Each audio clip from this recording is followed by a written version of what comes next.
আসলে এতজন গুণী ব্যক্তির সামনে কথা বলাটা অনেক বেশি উদ্ধত্যের বিষয়। তারপরে আমি দুঃখ প্রকাশ করে নিচ্ছি এবং আমার ভুলগুলোর জন্য আমি আগেই ক্ষমা চেয়ে নিচ্ছি। তো আমি আমার আলোচনারে শুধু খালেদ বাঙালির মধ্যে সীমাবদ্ধ রাখতে চাই আর কি। এবং আমার ধারণা যে খালেদ বাঙালির সম্পর্কে আপনারা আমার থেকে অনেক বেশি জানেন, অনেক কাছে থেকে জানেন, কিন্তু আমার ধারণা এখানে আমি দুইটা কথা বলতে পারবো যেগুলো হয়তো অনেকের কাছে অ্যাক্সেস নাই। তো খালেদ বাঙালি সম্পর্কে আমার প্রথম দেখাটা হচ্ছে ইকবাল আজিমের একটা উক্তি। ইকবাল আজিম বলছিলেন যে পূর্ব বাংলা মানে মাশরিকি বাঙ্গাল খালেদ বাঙালির নিয়ে যত গর্বই করুক তা কম থাকবে। এবং এই যে খালেদ বাঙালির অবস্থা, এটা দিয়ে আমরা জাস্ট একটু আন্দাজ করতে পারি যে খালেদ বাঙালি আসলে কীরকম। যে ওই সময় তার যে লেখাপত্র আছে এগুলো উত্তর ভারত থেকে বের হইতো। আমি জাস্ট তার মর্তবা বোঝানোর জন্য আর উনি নাকাদ পত্রিকার সম্পাদক ছিলেন, তো আগ্রা থেকে বের হইতো। এই পত্রিকার সম্পাদক একবার তিনি একটা কবিতা পাইলেন, বাঙাল কি বারসাত। এই কবিতাটা পড়ার পর কিন্তু হচ্চকিয়ে গেলেন যে কিরে, প্রথমটা মানে অবাক হইছেন যে ভাষা দেখে, দ্বিতীয়টা অবাক হইছেন যে বাংলার সৌন্দর্য দেখে। মানে এইটা বাংলার মানে বৃষ্টির সময় বাংলার যে সৌন্দর্য তারে তিনি উঠাই আনছেন। তো কে লিখছেন? খালেদ বাঙালি নামের একজন লিখছেন। এবং এই দিলগির আকবরাবাদী উনি কিন্তু চলে আসছিলেন কিশোরগঞ্জে। দ্বিতীয় গল্পটা হচ্ছে যে সলিমুল্লাহ ফাহমি তিনি চাকরি যখন পূর্ববঙ্গে কাজ করেন, চাকরির সূত্রেই তিনি ওনার ট্রান্সফার এই ময়মনসিংহ অঞ্চলে নিজে অনুরোধ করে নেন, এই কারণে যেন তিনি খালেদ বাঙালির সান্নিধ্য পান। তো এই যে তিনটা গল্প আমরা বললাম, একটা হচ্ছে দিলগির আকবরাবাদীর, একটা ইকবাল আজিম এবং হচ্ছে আরেকটা হচ্ছে সলিমুল্লাহ ফাহমি। এই তিনটা গল্প যদি আমরা এক জায়গায় করি আমরা বুঝতে পারবো যে আসলে খালেদ বাঙালি কে ছিলেন।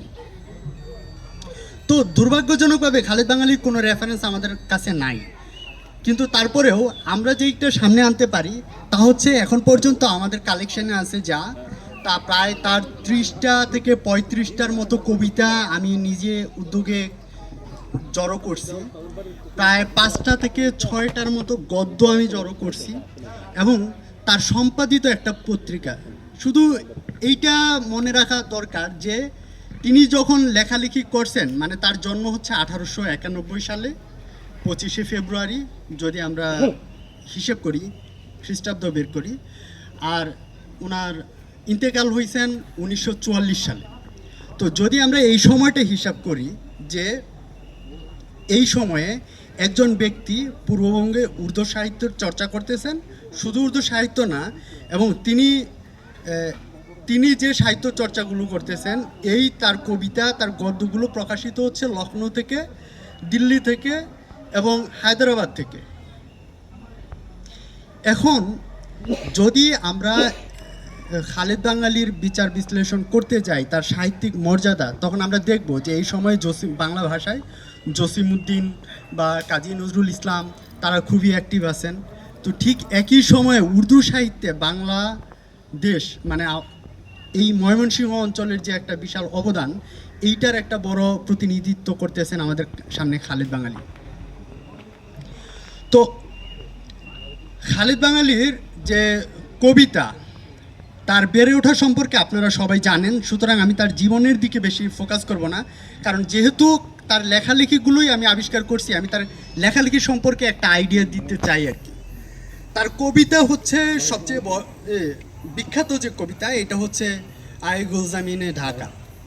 তিনি ঢাকা নিয়ে একটা কবিতা লিখছেন, কবিতা 70 লাইনের। এই কবিতাটা জাদু পত্রিকায় প্রকাশিত হয়েছে 1925 সালের আগস্ট মাসে।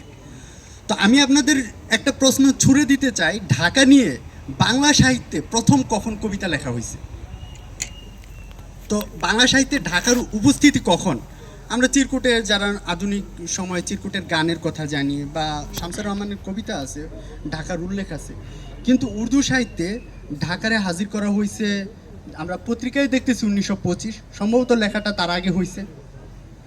তো এইখানে তিনি ঢাকার ইতিহাস বর্ণনা করতেছেন, ঢাকার গৌরব বর্ণনা করতেছেন এবং ঢাকারে তিনি কতটা ওন করেন এইটা বর্ণনা করতেছেন।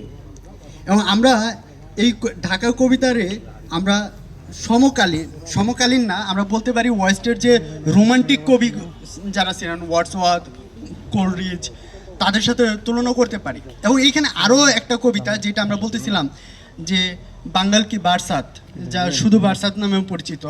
তো এই বাঙ্গাল কি বারসাত যে কবিতাটা, এইটাও আমরা ঠিক একইভাবে দেখছি যে বৃষ্টির মৌসুমে কিভাবে বাংলার রূপ বদলাচ্ছে, কিভাবে নদীগুলো কেমন দেখা যাচ্ছে। তো এখানে একটা খুবই সুন্দর একটা কথা আছে যে নদীর ঢেউগুলোরে সে তার প্রিয়তমার চুলের সাথে তুলনা করতেছে। এবং যেভাবে আমরা বলতেছি যে তিনি এইখানে এই বর্ষারে মানে তিনি বলতেছেন আপনাদের যদি আপত্তি না থাকে আমি একটা বাংলা অনুবাদ করছি আর কি। তো আমি হালকা একটু শোনাইতে চাই কবিতাটা।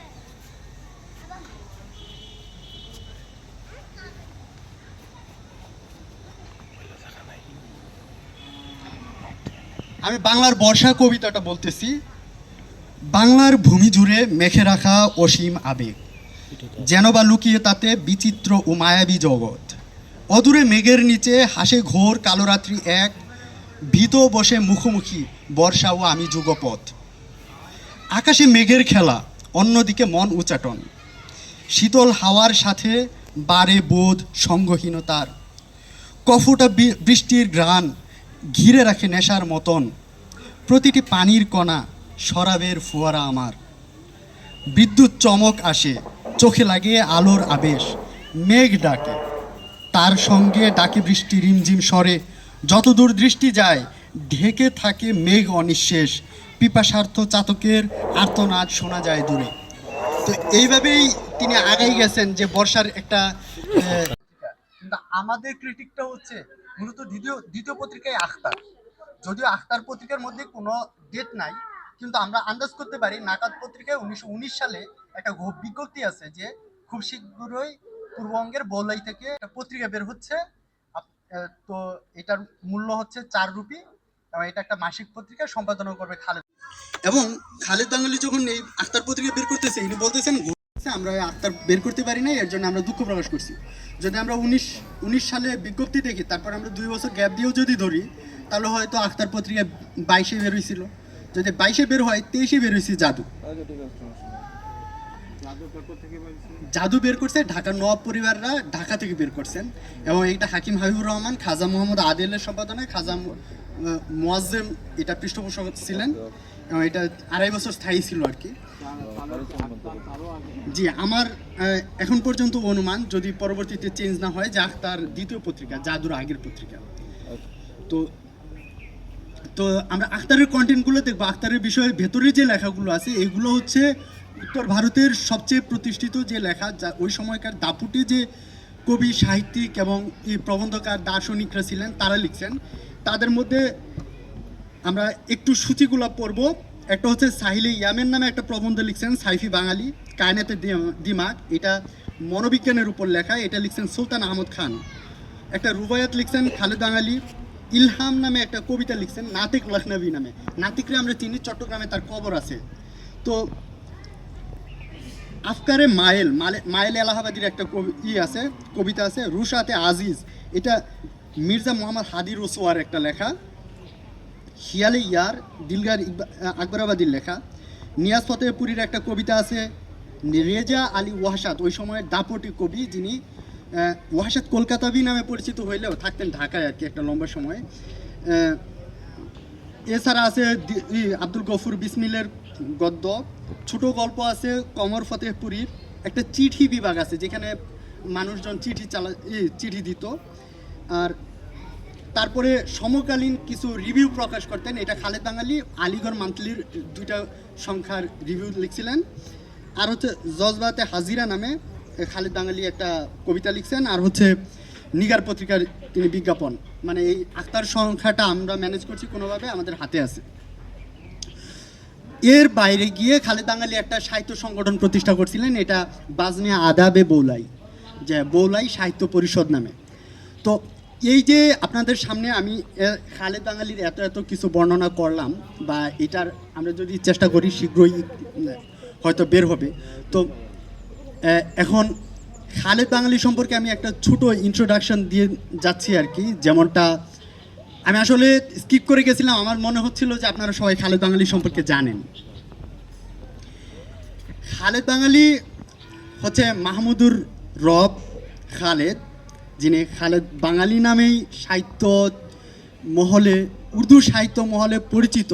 20 শতকের প্রথমার্ধে তিনি উর্দু সাহিত্য মহলে সারা ভারতে পরিচিত ছিলেন এবং উত্তর ভারতে বিশেষ চিনতেন। তার জন্ম 1891 সালে, নজরুলের কয়েক বছর আগে, জীবনানন্দের কয়েক বছর আগে। তো আমরা এই নজরুল জীবনানন্দ বলতেছি, তাহলে আমাদের একটু রিলেট করতে সুবিধা হবে। তো এই খালেদ বাঙালি তিনি এই বৌলাইয়ে জন্মগ্রহণ করেন, বৌলাইয়ের সাহেব বাড়ির সন্তান, এবং তার পিতার নাম আব্দুল হাই আখতার। আব্দুল হাই আখতার কারামত আলী জৈনপুরীর শিষ্য, এবং তিনি একজন বড় মাপের আলম ছিলেন। তারও 5টার মতো বই আমাদের হাতে আছে, এবং তারে নিয়েও আলাদাভাবে কাজ করা যায়। এবং খালেদ বাঙালি দীর্ঘ সময় ধরে 1912-13 সাল থেকেই তার আমরা লেখা পাই, এবং প্রতিনিয়ত তারপর থেকে লেখা প্রকাশিত হয়েছে লখনৌ থেকে, আগ্রা থেকে, দিল্লি থেকে, হায়দ্রাবাদ থেকে এবং লাহোর থেকে। লাহোরের আলমগীর পত্রিকায় তার লেখা আছে। তো তার পত্রিকাগুলো সাধারণত আলমগীর, তারপরে নাকাদ, তারপরে নিজামুল মাশায়েখ, তারপরে এই ধরনের যে জাদিদ উর্দু, এই ধরনের পত্রিকাগুলোতে ছিল, এবং জাদু। এবং এই যে যে তার একটা বিশাল পরিব্যাপ্তি, আমরা বলতে চাইতেছি যে ওই সময়ে উর্দু যেহেতু আমাদের সাবকন্টিনেন্টের লিঙ্গুয়া ফ্রাঙ্কা ছিল, যে এই ভাষাতেই সবাই যোগাযোগ করতেছে। তো এই ভাষার একজন বিখ্যাত একজন লোক, একজন দাপুটে একজন সাহিত্যিক, পূর্ববঙ্গের এই বৌলাই নামক অঞ্চলে থাকা বা পূর্ব ময়মনসিংহে থাকা, এটা আমাদের জন্য অনেক গৌরবের। তো বৌলাই বাড়ির যে ইতিহাস, এই 400 বছরের ইতিহাস, এই ইতিহাসের সবচেয়ে উজ্জ্বল যে দীপশিখাগুলি, তার একজন হচ্ছে খালেদ বাঙালি। আমি মনে করি আসলে শুধু বৌলাই বাড়ির না, খালেদ বাঙালি বাংলাদেশের একজন উজ্জ্বল নক্ষত্র। তো আমরা চাই খালেদ বাঙালিরা আরও বেশি প্রচলিত করতে এবং মানুষের সামনে আনতে। এই ক্ষেত্রে আপনাদের দোয়া কামনা করি। আমি আমার আলোচনা খুব দীর্ঘ হয়ে গেল, তার জন্য আবার দুঃখ প্রকাশ করছি। আমি বিদায় নিচ্ছি। আসসালামু আলাইকুম।